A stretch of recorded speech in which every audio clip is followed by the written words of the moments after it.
Hola a todos, bienvenidos a El Observador Somobiológico, un espacio donde nos atrevemos a sacudir las certezas conceptuales que rara vez nos detenemos a cuestionar. Hoy iniciamos este viaje con una pregunta que nos confronta directamente. Más allá del observador, ¿el fin último de la filosofía es pensar el objeto o transformar el sujeto? Siempre nos han enseñado en las aulas que el origen de la filosofía es exclusivamente europeo, nacido en Grecia. Pero si ampliamos el mapa, nos encontramos con un rigor conceptual impresionante en otras latitudes. Para expandir el horizonte más allá del sesgo eurocéntrico, nos acompaña hoy en conexión remota el doctor Arturo Torres, filósofo y especialista en pensamiento transcultural. Profesor Torres, qué gusto tenerlo aquí. Muchas gracias, estimado Jaime. Es un placer. Este tema es crucial porque la geografía nunca ha limitado la capacidad humana de razonar, aunque sí ha determinado la dirección hacia donde apuntamos esa razón. Profesor, revisando los ensayos de los investigadores Fernando Tola y Carmen Dragonetti, ellos visibilizan un fuerte sesgo cognitivo y cultural de la academia hacia Oriente y otras latitudes. Existe la tendencia a asumir que si una cosmovisión no se ajusta a la matriz de la lógica racional formal occidental, se le etiqueta de inmediato como religión o misticismo exótico, negándole el estatus de filosofía. ¿Por qué cuesta tanto reconocer el rigor conceptual en las culturas no occidentales? El problema radica en que Occidente construyó un canon donde la filosofía debe ser una actividad puramente teórica, discursiva y analítica. Si no hay un tratado rígido, parece que no hay pensamiento. Sin embargo, sistemas como el Samkhya en la India poseen una categorización de la materia y la conciencia con un rigor lógico absoluto que no le envidia nada a Aristóteles o a Kant. No estamos ante mitos o supersticiones. Estamos ante andamiajes conceptuales sumamente densos. Qué interesante, profesor Arturo. Entonces, mientras Occidente se obsesionaba con la génesis de la materia y las leyes que gobiernan al objeto, el pensamiento no occidental se preguntaba por la liberación del ser y la transformación de la conciencia. Si el rigor existe en ambos lados, entonces la diferencia real radica en las preguntas que se hicieron. Es ahí donde ocurre el cruce más fascinante. Filósofos como Nishida Kitaro, fundador de la Escuela de Kioto, precisamente utilizó todo el aparato conceptual y la terminología de la filosofía occidental para explicar lo que ellos llaman la nada absoluta. Ambas tradiciones, Oriente y Occidente, buscan una verdad y utilizan la lógica para validar sus argumentos.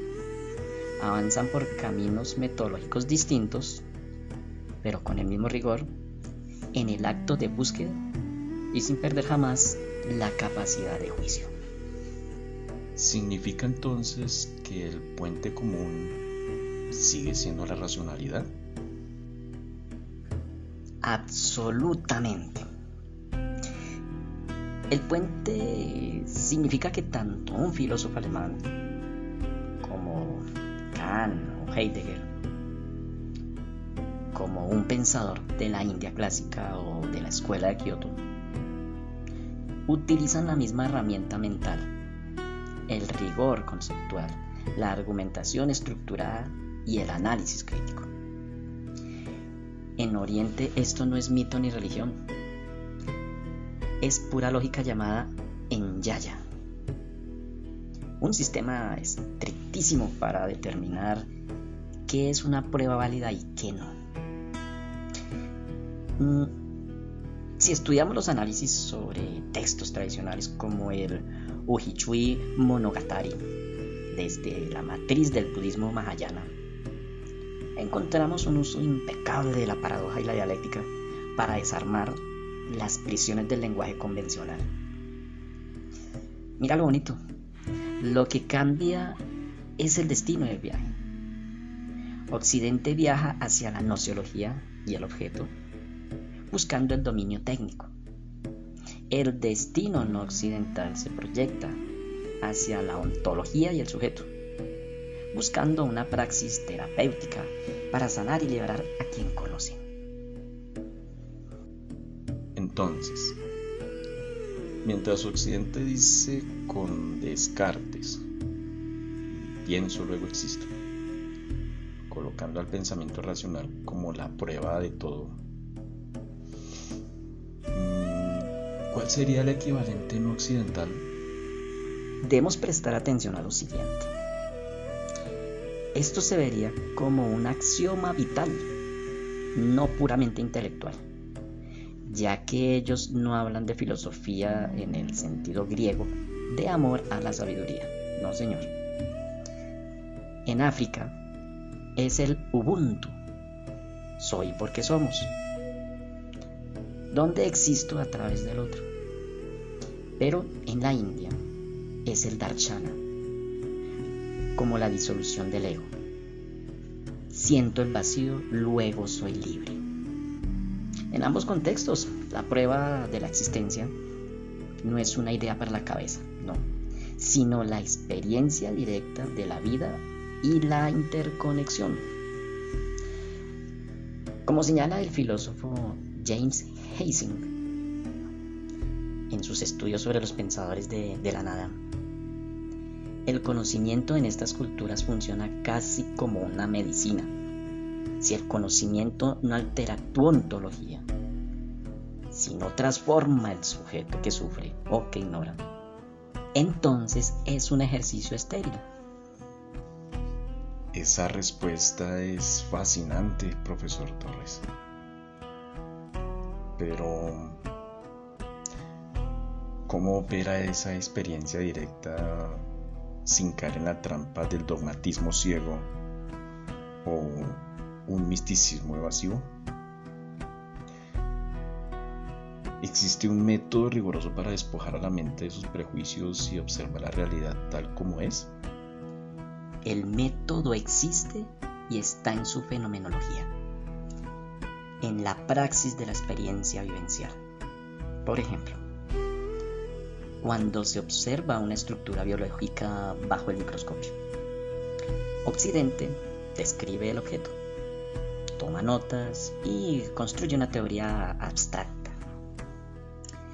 Oriente, en cambio, entiende que el sujeto que mira es parte inseparable de lo mirado.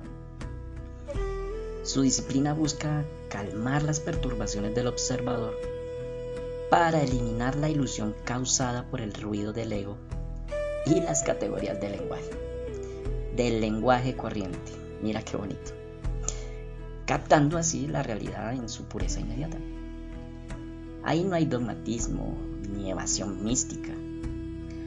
Hay un rigor con agudeza crítica radical que pasa de la especulación conceptual del entorno a la transformación de la matriz somobiológica de quien conoce. Es, en definitiva, la unión del observador con la experiencia de lo observado. Qué maravillosa conclusión, profesor. No estamos ante un pensamiento primitivo y otro avanzado, sino ante dos respuestas existenciales distintas que se proyectan con el mismo rigor para descifrar, comprender y sanar la misma condición humana. Así es. Estudiar el pensamiento no occidental, su sentido de la vida o su metafísica, no es abandonar la lógica ni abrazar un misticismo ciego. Es, en el fondo, dotar a la razón de un propósito mucho más amplio, profundo y sobre todo transformador para el ser humano. Profesor Torres, muchísimas gracias. Este viaje a través de las fronteras del pensamiento no solo ha sido revelador, nos deja con la certeza de que, sin importar el origen o los métodos, el rigor del pensar nos lleva al mismo destino, una búsqueda compartida. Muchas gracias por acompañarnos, profesor. Al contrario, muchas gracias a ti por abrir ventanas a la diversidad del pensar. Un saludo a todos los oyentes. Muchas gracias. Y a ustedes que nos acompañaron hoy. La próxima vez que piensen en filosofía, recuerden que la razón no tiene una única patria. Hay todo un océano de rigor y sabiduría esperando ser explorado más allá de nuestras fronteras conocidas. Sigan cuestionando, sigan explorando, porque el pensamiento no conoce fronteras, nosotros las colocamos.